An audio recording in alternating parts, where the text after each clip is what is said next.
থেমে থেমে জ্বলে ওঠা হিন্দু মুসলিম সংঘাতের 200 বছরের ইতিহাস, কখনো গুজরাট কখনো দিল্লি। হিন্দুরা মারছে আর মুসলমানেরা মরছে। বাঁচা মরার এই লড়াইয়ের মধ্য দিয়ে কাটছে ভারত উপমহাদেশের হিন্দু মুসলিম দ্বিজাতীয় সম্পর্ক।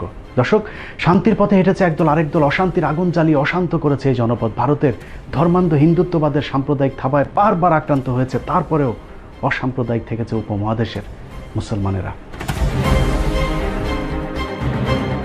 ঊনবিংশ, বিংশ কিংবা একবিংশ শতাব্দীর ইতিহাসের পাতায় পাতায় ছড়িয়ে ছিটিয়ে আছে মুসলমানদের তাজা রক্ত। নেতাজি সুভাষ বসু কিংবা দেশবন্ধুর মতো সত্যিকারের কিছু ভগবানের দেখা মিললেও ইন্দিরা থেকে নরেন্দ্র মোদী কিংবা নেহেরু থেকে নরসীমা রায়ের মতো নরপশুরাই ভারত উপমহাদেশ বেশিরভাগ সময় শাসন করেছে। শাসনের নামে শোষণে মুসলমানদেরকে কতটা নিষ্পেষণ সহ্য করতে হয়েছে তার অজানা কিছু ইতিহাস নিয়ে আজকের পর্ব। আপনাদের সাথে আছি আমি ইলিয়াস হুসাইন।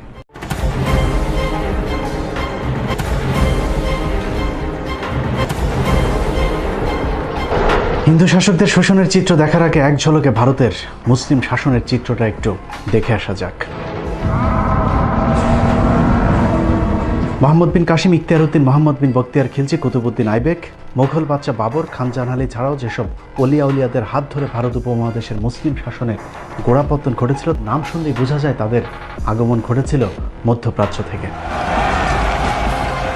আরবের এসব বণিকরা বাণিজ্য করতে আসলেও তাদের কারণেই আমাদের নিকট পূর্বপুরুষদের কুসংস্কারাচ্ছন্ন অন্ধকার অসাম্যের ধর্ম ছেড়ে আজ আমরা শান্তির পথে। আরবের এসব বণিকরা শুধু নিতেই আসেনি, দিয়েও গেছেন দুহাত ভরে। গোটা ভারতের আধুনিক সভ্যতার 700 বছরের মুসলিম শাসন আমলের স্থাপত্য আর ঐতিহ্যের উপর ভর করে দাঁড়িয়ে আছে। জীবন্ত কিংবদন্তি ভারতীয় ইতিহাসবিদ গোলাম মর্তুজার মতে, ইসলামের মহান সাম্য ও শান্তির বাণী আরবদের পোশাক, খাবার, ধর্মীয় রীতিনীতি সবই দারুণভাবে আকৃষ্ট করেছিল এদেশীয় হিন্দু অহিন্দু সহ সব শ্রেণীর মানুষদেরকে। ভারতে মুসলমান আসার আগে কি পরিস্থিতি ছিল এটা একটু জানা দরকার। আমি ঐতিহাসিক হিসাবে বা ইতিহাসবিদ হিসাবে বলতে বাধ্য হচ্ছি, ভারতে মুসলমানরা যখন আসেনি আমরা কাপড় পরতে জানতাম না, আমরা বেশিরভাগ থাকতাম উলঙ্গ। অর্থাৎ টপ র্যাঙ্কের আমাদের যারা ধর্মগুরু ছিলেন তারা ল্যাংটো হয়ে থাকতেন, উলঙ্গ। এবং তারা ল্যাংটো হয়ে শুধু থাকতেন না, ছাই মাখতেন, ভস্য মাখতেন। যদি বলে কেন ভস্য মাখতে, শীতকালে ঠান্ডা লাগতো না, ভস্য মাখলে ঠান্ডা লাগে না, লোমকূপগুলো ভর্তি হয়ে যায়। আজও যদি ভারত আপনি ঘরেন, তা এখনো কিছু পুরো উলঙ্গ সাধু সন্ন্যাসী দেখতে পাবেন না, উত্তর দিন পুরো উলঙ্গ। উলঙ্গ ভারতের অসভ্য জাতিকে শুধু মুসলমান শাসকেরা সভ্য হতেই শেখায়নি, হিন্দুদের সব বিপদে পরম বন্ধু হয়ে পাশে দাঁড়িয়েছে হাজী শরীয়তুল্লাহ তিতুমির আর দুদু মিয়ারা। ভারতের রাজধানী দিল্লির ইন্ডিয়া গেট।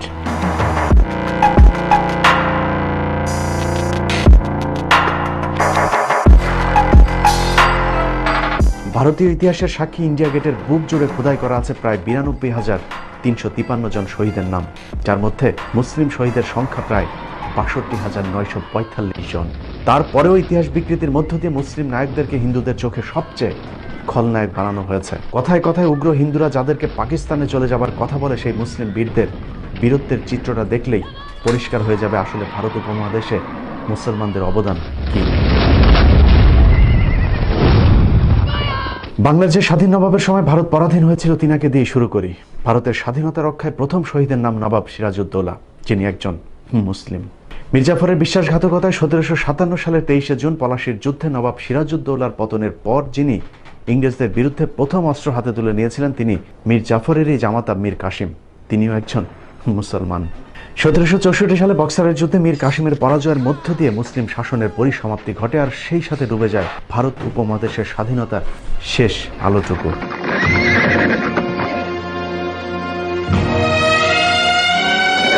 বক্সারের যুদ্ধে নিহত শহীদেরা প্রায় সবাই মুসলিম। এছাড়া সেই যুদ্ধে একাত্মতা ঘোষণা করা গৃহবন্দী হওয়া অযোধ্যা এবং দিল্লির নবাব সুজাউদ্দৌলাও ছিলেন মুসলিম শাসক। এরপরই 1765 সালে ব্রিটিশদের দীর্ঘ প্রতীক্ষিত দেওয়ানির সুবিধা লাভ করার পর শুরু হয় 200 বছরের অত্যাচার আর নির্যাতনে ভরা শাসনের নামে ইংরেজদের শোষণ। জমিদারি সুবিধা পেয়ে হিন্দু জমিদাররা সেই শাসন মেনে নিলেও মুসলিমরা বিদ্রোহ চালিয়ে যেতে থাকে। নবাবী শাসন আমলে মাইনা হিসেবে রাজ্যের সৈনিকদের যেসব লাখেরাজ সম্পত্তি দেওয়া হয়েছিল, ইংরেজরা শুরুতেই সেই সম্পত্তি কেড়ে নেয়, যার ফলে এসব সৈন্যরা নিঃস্ব ফকির হয়ে যে আন্দোলন শুরু করেছিল তাকে ইতিহাসে বলা হয় ফকির বিদ্রোহ। বাংলার জীবন্ত ইতিহাস শেরে বাংলা বইয়ের 44 পৃষ্ঠায় উল্লেখিত তথ্য অনুযায়ী ফকির বিদ্রোহে মোট 83,000 মুসলিম সৈন্য অংশ নিয়েছিলেন। মুসলিম শাসকদের নামে মাত্র খাজনার পরিবর্তে কোম্পানির অস্বাভাবিক খাজনা বৃদ্ধির ফলে দিশেহারা হয়ে ভারতের কৃষকেরা কৃষক আন্দোলন শুরু করেন। থেমে থেমে 1800 সাল পর্যন্ত চলা তীব্র সেই আন্দোলনের মূল নেতৃত্বে ছিলেন ফকির মজনু শাহ, চেরাগ আলী, মুসা শাহ, শের আলী, যাদের সবাই প্রায় মুসলমান। 19বিংশ শতাব্দীর শুরুতেই শুরু হয় হাজী শরীয়তুল্লাহর ফরায়েজি আন্দোলন। তিনার মৃত্যুর পর তার সুযোগ্য পুত্র হাজী মোহাম্মদ মহসিন ওরফে দুদু মিয়া ফরায়েজি আন্দোলনকে আরও বেগবান করেন। তবে হিন্দু জমিদারদের সহায়তায় ইংরেজদের ব্যাপক দমন পীড়নে সেই আন্দোলনও খুব বেশি দূর যেতে পারেনি। মুসলিম আত্মত্যাগের আরেক বীর শহীদের নাম তিতুমির। 1831 সালের 19 নভেম্বর বারাসাত জেলার নারকেল বাড়িয়ায় ঐতিহাসিক বাঁশের কেল্লায় শহীদ হন তিতুমির সহ তার সঙ্গীরা। তিতুমির শহীদ হওয়ার পর একই সালের মে মাসে শুরু হওয়া ওয়াহাবি আন্দোলনের পরিসমাপ্তি ঘটে বালাকোটে সৈয়দ আহমেদের শহীদ হওয়ার মধ্য দিয়ে। বন্দুকের গুলির কার্তুজে গরু ও শূকরের চর্বি ব্যবহারের প্রতিবাদে 1857 সালের 29 মার্চ সিপাহী বিদ্রোহ শুরু হয়, যার নেতৃত্বে ছিলেন মুঘল বাদশাহ দ্বিতীয় বাহাদুর শাহ। বিদ্রোহের অপরাধে বাহাদুর শাহকে বর্তমান মিয়ানমারের রেঙ্গুনে নির্বাসিত করা হলেও বিদ্রোহ থামেনি, বরং যুদ্ধ আরও বেগবান হয়েছে। অনেক ইতিহাসবিদের মতে 1857 সালের সিপাহী বিদ্রোহ ভারত উপমহাদেশের প্রথম স্বাধীনতা যুদ্ধ। কিন্তু হিন্দু জমিদারদের গাদ্দারির কারণে পরাজিত হতে হয়েছে স্বাধীনতার সেই যুদ্ধেও। হিন্দু জমিদারেরা বিভিন্ন জায়গায় স্বাধীনতাকামী মুসলমানদেরকে ধরে ইংরেজদের হাতে তুলে দেয়। জমিদারদের সহায়তায় তৎকালীন পূর্ব বাংলায় নেতৃত্ব দেওয়া মুসলিম বীর সিপাহী রজব আলীকে তার বাহিনী সহ গণফাঁসি দেওয়া হয়, যার প্রমাণ এখনও ঢাকার বাহাদুর শাহ পার্কে গেলে পাওয়া যাবে। এছাড়া ব্রিটিশ বিরোধী প্রতিটি আন্দোলনে মুসলিমরা সামনে থেকে নেতৃত্ব দিয়েছেন।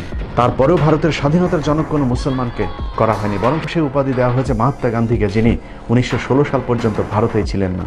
আর এখনকার হিন্দু নেতারা তো বলে বেড়াচ্ছেন মুসলমানদের কোনো বাঁচার অধিকারই থাকতে নেই। We know where the Muslim population is large, there's always trouble because the Islamic ideology says so. If Muslims become more than 30%, that country is in danger. সেই সময়ের সিপাহী বিদ্রোহে কত মানুষকে হত্যা করা হয়েছে এবং তারা কারা ছিলেন, তাদের পরিচয় কি, তাদের ধর্মীয় পরিচয় কি, ইতিহাস বলছে যে তাদের মেজর অংশ, তাদের বেশিরভাগ অংশ ছিল মুসলিম। আজকের মুসলমানদেরকে বলা হয় তোমাদের কোনো অবদান নেই। এই বিকৃত ইতিহাস সম্পর্কে দেশবাসীকে সাবধান থাকতে হবে। কখনো কি চিন্তা করেছেন সম্রাট বাবর, শাহজাহান আর আওরঙ্গজেবদের 700 বছরের শাসন আমলের পরেও কেন হঠাৎ করেই মুসলমানদের এত অধপতন হলো, আর কেনই বা হিন্দুদের অস্বাভাবিক এমন উত্থান হলো ভারতবর্ষে? 1757 থেকে 1857, 100 বছর ইংরেজরা মেরেছে, মুসলিমরা মরেছে। আর সুযোগ সন্ধানী হিন্দু ব্রাহ্মণরা পেয়েছে শিক্ষা, চাকরি, আর সেই সাথে মুসলিমদের কাছ থেকে ইংরেজদের কেড়ে নেয়া জমিদারি। ভারতের মহারাষ্ট্র সরকার প্রকাশিত ভারতীয় সংবিধানের জনক বিআর ডক্টর আম্বেদকর রচনাবলীর 8ম খণ্ডের 305 নম্বর পৃষ্ঠায় উল্লেখ করা হয়েছে 1812 সাল থেকে 1814 সাল পর্যন্ত ইংরেজরা একটি জরিপ করে দেখেন কাদেরকে এদেশে কুকুরের মতো ব্যবহার করা যাবে। সেই রিপোর্ট অনুযায়ী ব্রাহ্মণদের সবচেয়ে প্রভুভক্ত হিসেবে উল্লেখ করা হয়। রিপোর্টের একটি গুরুত্বপূর্ণ উক্তি ঠিক এই রকম: in most part of the country the Brahmin and the beggar are the synonymous. অর্থাৎ ব্রাহ্মণরা এতটাই তেলবাজ ছিল যে তাদেরকে ভিক্ষুকের সাথে তুলনা করা হয়েছিল। এভাবেই কুকুরের মতো হিন্দুরা ইংরেজ মনিবদের কাছে যেতে থাকে, আর মুসলমানদের সাথে ইংরেজদের বাড়তে থাকে দূরত্ব। কিন্তু ব্যাক টু ব্যাক মুসলিম বিদ্রোহের দিশেহারা ইংরেজরা চিন্তা করলো ভারতের টিকে থাকতে হলে মুসলমানদেরকে শিক্ষা ও চাকরিতে টানতে হবে। লর্ড ম্যাকুলের নেতৃত্বে 1854 সালে একটি শিক্ষা কমিশন গঠন করা হয়। কমিশনের পরামর্শ অনুযায়ী 1858 সালে ব্রিটিশ সম্রাজ্ঞী মহারানী ভিক্টোরিয়া শিক্ষা কমিশনকে হিন্দু মুসলিম সবাইকে সমানভাবে শিক্ষা ও চাকরিতে সুযোগ দেবার আদেশ দেন। মুসলমানদের একাংশ নারীর সে সিদ্ধান্ত মেনে নিলে ভারত উপমহাদেশে শুরু হয় নতুন আরেক অধ্যায়ের। মুসলিমরা যখন হিন্দুদের স্বার্থপরতা বুঝে নিজেরাও শিক্ষা, চাকরির সুবিধা নিতে রাজি হয়, তখনই একে একে বের হতে থাকে হিন্দুদের আসল হিংসাত্মক চরিত্র। বিদ্যালয়গুলোতে মুসলিম ও নিচু বর্ণের হিন্দুরা পড়াশোনা করতে চাইলেও সেখানে বাধা দেয় হিন্দু ব্রাহ্মণরা। ব্রাহ্মণদের এই বৈষম্য দেখে জাস্টিস স্যার সৈয়দ আমির আলী 1857 সালে বেসরকারিভাবে মুসলিমদের জন্য অ্যাংলো মোহামেডান স্কুল প্রতিষ্ঠা করেন, যেখানে মুসলমানদের পাশাপাশি হিন্দু নিচু বর্ণের মানুষদেরকেও পড়াশোনার সুযোগ দেওয়া হয়। আর এতে আরো ক্ষিপ্ত হয়ে ওঠে হিন্দু ব্রাহ্মণরা, কারণ সে সময় নিচু জাতের হিন্দুদের জন্য বিদ্যা অর্জন তো দূরের কথা, ধর্মীয় গ্রন্থ ছুঁয়ে দেখাও নিষিদ্ধ ছিল। মুসলমানদের শায়েস্তা করতে 1885 সালে হিন্দুরা জাতীয় কংগ্রেস নামে প্রথম ধর্মের ভিত্তিতে সাম্প্রদায়িক একটি রাজনৈতিক সংগঠন গড়ে তোলে। আর সেই সংগঠন থেকে মুসলমানদের শিক্ষার বিরুদ্ধে তীব্র আন্দোলন শুরু করে হিন্দু ব্রাহ্মণরা। পাল্টাপাল্টি অবশ্য নিজেদের শিক্ষার অধিকার রক্ষায় সৈয়দ স্যার আহমেদ আলীগড়ে গড়ে তোলেন Anglo Indian Mohammedan educational association, যা পরবর্তীতে মুসলিম লীগ নামে রাজনৈতিক দলে আত্মপ্রকাশ করে। কিন্তু আগে থেকে শিক্ষায় এগিয়ে থাকা সংখ্যাগরিষ্ঠ হিন্দুদের হিংসাত্মক তৎপরতার সাথে পেরে ওঠা যাচ্ছিল না, যার ফলে বাধ্য হয়ে পূর্ববঙ্গের মুসলিম নেতা নওয়াব স্যার সালিমুল্লাহ, শেরে বাংলা একে ফজলুল হক, নবাব ভিকারুল মুলকরা বঙ্গভঙ্গের দাবি তোলেন। দাবি মেনে লর্ড কার্জন ঢাকাকে রাজধানী রেখে 1905 সালে বঙ্গভঙ্গ করলে পূর্ব বাংলার মুসলমানেরা এগিয়ে যেতে থাকে। পরের 6টি বছর হিন্দুদের ভয়ঙ্কর এক রূপ দেখেছে ভারতীয় উপমহাদেশ। হিন্দুদের ব্যাপক বিক্ষোভের পর 2011 সালে বঙ্গভঙ্গ রদ করা হলো। পূর্ব বাংলার মুসলিম নেতা নবাব স্যার সলিমুল্লাহ ঢাকাতে অন্তত একটি বিশ্ববিদ্যালয়ের দাবি তোলেন। লর্ড হার্ডিঞ্জ সেই দাবি মেনে নিলে হিন্দুরা সেটারও বিরোধিতা করেন, আর যার নেতৃত্বে ছিলেন আমাদের সবার প্রিয় রবীন্দ্রনাথ ঠাকুর। রবীন্দ্রনাথের নাম শুনে অনেকেরই কপাল হয়তো মাথায় উঠতে পারে, কিন্তু ইতিহাস কখনো মুছে ফেলা যায় না। মুসলিম শিক্ষা এবং ঢাকা বিশ্ববিদ্যালয়ের বিরুদ্ধে রবীন্দ্রনাথের নেতৃত্বে ব্যাপক সেই আন্দোলনের অংশ হিসেবে 1912 সালে কলকাতার গড়ের মাঠে বিশাল এক জনসভার ডাক দেওয়া হয়। সেই জনসভায় রবীন্দ্রনাথ ঠাকুর, ঈশ্বরচন্দ্র বিদ্যাসাগর এবং RSS সমর্থিত রাজনৈতিক দল হিন্দু মহাসভার প্রতিষ্ঠাতা সভাপতি শ্যামাপ্রসাদ মুখার্জির পিতা আশুতোষ মুখার্জির নেতৃত্বে হিন্দুদেরকে সাম্প্রদায়িকভাবে খেপিয়ে তোলা হয়। ঢাকা বিশ্ববিদ্যালয় প্রতিষ্ঠার বিরুদ্ধে সশস্ত্র সে আন্দোলনে ব্রিটিশ আমলাদের খুন করার পাশাপাশি হিন্দুদের 7 জন সন্ন্যাসী আত্মাহুতি দেয়। যদিও এসব ঘটনাকে বানোয়াট বলে দাবি করে ভারতীয় অনেক এদেশীয় দালাল। যে মিটিংয়ে রবীন্দ্রনাথের বিরোধিতা করার কথা বলা হয়, এটা নিয়ে গবেষণা করে দেখা গেছে যে রবীন্দ্রনাথ তখন পূর্ব বাংলায় ছিলেন, তিনি কলকাতাতেই ছিলেন না 2 দিন। তো কাজেই আপনার এগুলো সব মিথ্যাচার। এবার ভারতীয় হিন্দুদের মুখে শোনা যাক কলকাতার গড়ের মাঠের সেই জনসভায় রবীন্দ্রনাথ ছিলেন কিনা। সেই গড়ের মাঠে 1912 সালের মার্চ মাসে গড়ের মাঠে সেই মিটিংয়ের এর থেকে অনেক বড় ডায়াস হলো, তার সভাপতি হলেন বিশ্বকবি রবীন্দ্রনাথ ঠাকুর। কিসের জন্য মিটিং জানেন? মিটিংটা হলো ইংরেজ গভর্নমেন্ট তখন প্রস্তাব দিয়েছে ঢাকাতে একটা ইউনিভার্সিটি করবে, বিশ্ববিদ্যালয় ঢাকাতে, তখন কলকাতায় আছে। সেখানে প্রস্তাব পাশ হচ্ছে ঢাকাতে যেন বিশ্ববিদ্যালয় ইংরেজ গভর্নমেন্ট না করে। কেন বলেন তো? সেখানে বিশ্ববিদ্যালয় হলে মুসলমানরা লেখাপড়া শিখবে। কারো মুখের কথা বিশ্বাস না করলেও চলবে। 1912 সালের 18 মার্চ গড়ের মাঠের সেই জনসভায় সভাপতি ছিলেন রবীন্দ্রনাথ নিজে, যার প্রমাণ কলকাতা ইউনিভার্সিটির রিপোর্ট B4-এর 130 নম্বর পৃষ্ঠায় সংরক্ষিত সভাপতির ভাষণ। রবীন্দ্রনাথের ঐতিহাসিক সেই ভাষণের একটি জায়গায় তিনি বলেছিলেন, চাষার ছেলেরা যদি বিশ্ববিদ্যালয়ে পড়ে তাহলে ক্ষেত খামারে কামকাজ করবে কারা।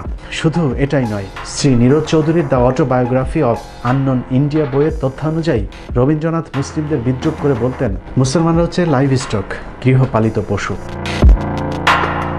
কিন্তু সেই ইতিহাস এখন আর কেউ পড়ে না। 1971-এর পর বদলে যায় সবকিছু। চরম মুসলিম বিদ্বেষী রবীন্দ্রনাথ এখন আমাদের প্রাণের কবি। দুর্গাকে উদ্দেশ্য করে যার লেখা কবিতাটাই এখন আমাদের জাতীয় সঙ্গীত। হিন্দুদের মা দুর্গাকে নিয়ে লেখা যে কীর্তনকে আমরা জাতীয় সঙ্গীত হিসাবে গেয়ে থাকি, সেটার মূল গান 25 লাইনের। 1905 সালে লেখা একটি গানকে হাস্যকরভাবে 1971 সালে স্বাধীন হওয়া একটি দেশের জাতীয় সঙ্গীতের স্বীকৃতি দেওয়া হয়। উইকিপিডিয়ার তথ্য অনুযায়ী যে গানের সুর আবার চুরি করা হয়েছিল গগন হারকরা নামের এক লোকসঙ্গীতের শিল্পীর গাওয়া গান থেকে। সেটা তো সমস্যা নেই, মূল সমস্যা হলো হিন্দুদের মা দুর্গাকে নিয়ে লেখা গানের বিশেষ যে কয়টি লাইন বাদ দেওয়া হয়েছে, সে লাইনগুলো পড়লেই সবার কাছে পরিষ্কার হয়ে যাবে এটা আসলে বাংলাদেশের জাতীয় সঙ্গীত নাকি আমাদেরকে দিয়ে কৌশলে মূর্তির গুণগান করানো হচ্ছে। 71-এর পর রবীন্দ্রনাথ, ঈশ্বরচন্দ্রদের মতো এরকম অনেক মুসলিম বিদ্বেষীদেরকে আমাদের ইতিহাসে সুপ্রতিষ্ঠিত করা হয়েছে, অথচ যাদের কারণে আমরা আজ আলাদা ভূখণ্ডে বিদ্যা অর্জন করার সুযোগ পেয়েছি, সেই সব নায়কদেরকে আমাদের চোখে করা হয়েছে খলনায়ক। আজকের ঢাকা বিশ্ববিদ্যালয় প্রতিষ্ঠায় যাদের অবদান সবচেয়ে বেশি তাদের দুজনের মধ্যে একজন নবাব স্যার সলিমুল্লাহ, জিনার দান করা 600 একর জমির উপর দাঁড়িয়ে আছে আজকের ঢাকা বিশ্ববিদ্যালয় এবং বুয়েট। স্যার সলিমুল্লাহর নাম নিভু নিভু করে আমাদের ইতিহাসে জ্বললেও মুছে গেছে আরেক মহামানব মোহাম্মদ আলী জিন্নার নাম। 1971 সালের আগ পর্যন্ত মোহাম্মদ আলী জিন্নার নামে থাকা জিন্না হলটিও এখন বদলে হয়েছে সূর্য সেন হল। অথচ এই সূর্য সেন বঙ্গভঙ্গ এবং ঢাকা বিশ্ববিদ্যালয়ের প্রতিষ্ঠার ঘোর বিরোধী ছিলেন। আর জিন্না হচ্ছে সেই ব্যক্তি যিনি বড় লাটের কাছে হিন্দুদের 18 বার প্রবল আপত্তি সত্ত্বেও ঢাকা বিশ্ববিদ্যালয় বিল আইন পরিষদে পাশ করানোর জন্য ইম্পেরিয়াল লেজিসলেটিভ কাউন্সিলে যুদ্ধ করেছিলেন। ভারতের বিখ্যাত লেখক শৈলেশ কুমার বন্দ্যোপাধ্যায়ের লেখা জিন্না পাকিস্তান নতুন ভাবনা বইয়ের 26 নম্বর পৃষ্ঠার তথ্য অনুযায়ী 1971 খ্রিস্টাব্দে জিন্না ইম্পেরিয়াল লেজিসলেটিভ কাউন্সিলে যে ঐতিহাসিক বক্তৃতা দিয়েছিলেন তার মধ্যে ঢাকা ও পাটনা বিশ্ববিদ্যালয় বিল অন্যতম। জিন্নার সেই বিলের উপর ভিত্তি করে 1921 সালে প্রতিষ্ঠিত হয় প্রাচ্যের অক্সফোর্ড খ্যাত ঢাকা বিশ্ববিদ্যালয়। শুধু ঢাকা বিশ্ববিদ্যালয় নয়, জিন্নার কারণে বাংলাদেশ ও পাকিস্তানের মুসলিমরা আজ আলাদা ভূখণ্ড পেয়েছে। তা না হলে আমাদেরকেও হয়তো কাশ্মীর, হায়দ্রাবাদ কিংবা দিল্লির মুসলমানদের মতো ভাগ্যবরণ করতে হতো। এভাবেই ভারতীয় দালালেরা বাংলাদেশের বুক থেকে একের পর এক দেশপ্রেমিক মুসলমানদের নাম মুছে ফেলার ষড়যন্ত্র করছে। মুক্তিযুদ্ধের বিজয়ের মুহূর্তে ভারতীয় জেনারেল অরোরাকে রাখা হলেও রাখা হয়নি বাংলাদেশের সর্বাধিনায়ক জেনারেল ওসমানী কিংবা কোনো সেক্টর কমান্ডারকে। স্বাধীনতার পর থেকে ভারত বাংলাদেশের উপর দাদাগিরি চালাতে থাকে। ভারতের লুটপাটের যে যখন বাধা দিয়েছে তাকেই গুম করা হয়েছে।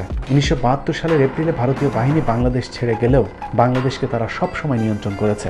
যখন যে রাজনীতিবিদ তাদের বিপক্ষে কাজ করেছে তাকেই করুণভাবে হত্যা করা হয়েছে। অভিযোগ আছে বঙ্গবন্ধু হত্যাকাণ্ড ভারতের পরোক্ষ মদত ছিল। যুদ্ধের পর বাংলাদেশের উপর ভারতের একক আধিপত্য মেনে না নেওয়া, বিভিন্ন দেশ থেকে আসা ত্রাণের হিসাব চাওয়া, এপ্রিলের মধ্যে ভারতীয় সেনাবাহিনীকে বাংলাদেশ ছাড়তে বাধ্য করা এবং ভুট্টোকে রাষ্ট্রীয় অতিথি হিসেবে বাংলাদেশে আনা সহ বেশ কয়েকটি বিষয়ে শেখ মুজিবের সাথে ভারতের সম্পর্কের টানাপোড়েন হয়। যে কারণে 15 আগস্টের সেনা বিদ্রোহের বিষয়টি ভারতীয় হাইকমিশন দিল্লিকে জানালেও মুজিবকে কেউই অবগত করেনি। অন্যদিকে কূটনৈতিকভাবে বাংলাদেশকে অনন্য উচ্চতায় নিয়ে যাওয়া বাংলাদেশের ইতিহাসের সবচেয়ে জনপ্রিয় রাষ্ট্রনায়ক জিয়াউর রহমানকে হত্যা করা ভারতের জন্য বাধ্যতামূলক হয়ে ওঠে। কারণ দেশের ব্যাপক উন্নয়ন এবং ভারতকে টপকে শহীদ জিয়াউর রহমানের বিশ্ব নেতা হয়ে ওঠা ভারতের জন্য ছিল চক্ষুশূল। যে কারণে শহীদ প্রেসিডেন্ট জিয়াউর রহমান হত্যাকাণ্ডে ভারতের সরাসরি জড়িত থাকার জোর গুঞ্জন রয়েছে। একই ভাগ্যবরণ করতে হয়েছে জামাত ইসলামীকে। 1971 থেকে আজ পর্যন্ত ধারাবাহিকভাবে ভারত বিরোধিতায় কাল হয়ে দাঁড়িয়েছে দলটির। যে কারণে জামায়াতের সিনিয়র নেতাদের পাশাপাশি মাওলানা দেলোয়ার হোসেন সাইদি এবং শহীদ কাদের মোল্লাকেও ফাঁসানো হয়েছে। অথচ 71 সালে শহীদ কাদের মোল্লা বিশ্ববিদ্যালয়ের প্রথম শ্রেণীর একজন শিক্ষার্থী। তার মতো সরল লোক আর ভালো লোক খুব এই পৃথিবীতে কমই আছে। এছাড়াও বিএনপি নেতা ইলিয়াস আলী, সালাউদ্দিন আহমেদ সহ অসংখ্য রাজনৈতিক নেতাদেরকে ভারত তাদের স্বার্থে গুণ করেছে। শুধু রাজনৈতিক নেতা নয়, সেনাবাহিনীর দেশপ্রেমিক অফিসারদেরকেও পিলখানায় কথিত বিদ্রোহের নামে পরিকল্পিতভাবে হত্যা করা হয়েছে। সেনাবাহিনীর যেসব অফিসাররা সেই হত্যাকাণ্ডের বিচার চেয়েছেন তাদেরকেও গুম কিংবা চাকরিচ্যুত করে দেশান্তরী করা হয়েছে। তো যেহেতু এই 25শে ফেব্রুয়ারি 2009 সালের আমি একজন উইটনেস, তো অনেকদিন চুপ ছিলাম এবং নিশ্চুপ থেকে হঠাৎ করে মনে হলো যে আসলে একটা মোরাল রেসপন্সিবিলিটি আছে, যে কিছু বলা দরকার। এটলিস্ট কিছু যেগুলো দেখেছি এগুলো যদি না বলি তো একটা সময় আসবে যখন এই ধরনের লোকের সংখ্যা কমে যাবে। যে এক্সপিরিয়েন্স আমরা ইতিমধ্যে বিভিন্ন ঘটনা থেকে আমাদের দেশে আমরা পেয়েছি। এখানে আসলে ইনভেস্টিগেশনের আর কিছু বলার নাই। 11,000 পাতার ইনভেস্টিগেশন পরে আসছে, এমন 800 পাতায় না সামথিং, অনেক কিছু জমা দেওয়া হয় নাই। অনেকগুলো হার্ড এভিডেন্সই ডিনাই করা হয়েছে। অনেকের সিসিটিভি ফুটেজ আছে, যে সিসিটিভি ফুটেজগুলা সিডি বা কেস ডায়েরি দেওয়া হয় নাই। তো এগুলা হয়তো ভবিষ্যতে মানে আরো যদি প্রত্যেকটা বিচারই বাংলাদেশের সমস্যা 2-3 বার হয়, তো কোনো এক বিচারে ওটা ভালোভাবে বেরোবে, দোয়া করবেন। সেনা অফিসার হত্যার মধ্য দিয়ে এদেশে পুতুল সরকারের ক্ষমতা দীর্ঘায়িত করা হয়েছে। বিনিময় শিক্ষা, সংস্কৃতি, অর্থনীতি কিংবা রাজনীতি সবখানে ভারতের একচ্ছত্র আধিপত্য বিরাজ করছে। ভারত বিরোধী কথা বলা এখন আমাদের জন্য সবচাইতে স্পর্শকাতর বিষয়। কথা বলেছিলাম এনআরসি নিয়ে, এটা আপনারা অনেকে জানেন না, আমি বলার সুযোগ পাইনি, যে আপনাদের একটু জানা দরকার। যে একজন ঊর্ধ্বতন গোয়েন্দা সংস্থার লোক আমাকে বলেছিল, নূর তুমি তো ইদানিং ভালো কথা বলো, তবে এভাবে সরকারের বিরোধিতা করে তো টিকতে পারবা না। আর এনআরসি ভারতের বিষয়, এগুলো নিয়ে তুমি কথা না বলাটাই বেটার। দ্যাট মিনস সে কিন্তু আগে থ্রেট দিত, এখন থ্রেট না, জেন্টেল ওয়েতে কিন্তু থ্রেট দিয়ে দিয়েছে যে এটা নিয়ে কথা না বলা বেটার। দ্যাট মিনস আমাকে কিন্তু নিষেধ করে দিয়েছে। শেখ মুজিব থেকে জিয়াউর রহমান, শহীদ আব্দুল কাদের মোল্লা থেকে আবরার ফাহাদরা যখন জীবন দিয়েছে তখন আমরা ভারতের বিপক্ষে চুপ ছিলাম, কিন্তু একটু ভেবে দেখুন, কাল আমি, তার পরদিন হয়তো আপনার পালা। এভাবে একের পর এক দেশপ্রেমিক মানুষগুলো হারিয়ে যাবে বাংলার বুক থেকে। একটি বাংলাদেশ তুমি জাগ্রত জনতার, জাগ্রত সেই জাতি আজ ঘুমিয়ে আছে। ঘুমন্ত সেই জাতির ঘুম ভাঙানোর ক্ষমতা হয়তো আমার আপনার মতো দু একজনের নেই, তারপরেও গেয়ে যাব গানে গানে, আমরা হয়তো হারিয়ে যাব, কিন্তু এই প্রান্তরে আসা নতুন কোনো পাখির ঘুম ভাঙানিয়া গানে হয়তো একদিন জেগে উঠবে হযরত শাহজালাল, শাহপরাণ, শাহ মাকদুমদের উত্তরসূরিরা। আল্লাহ।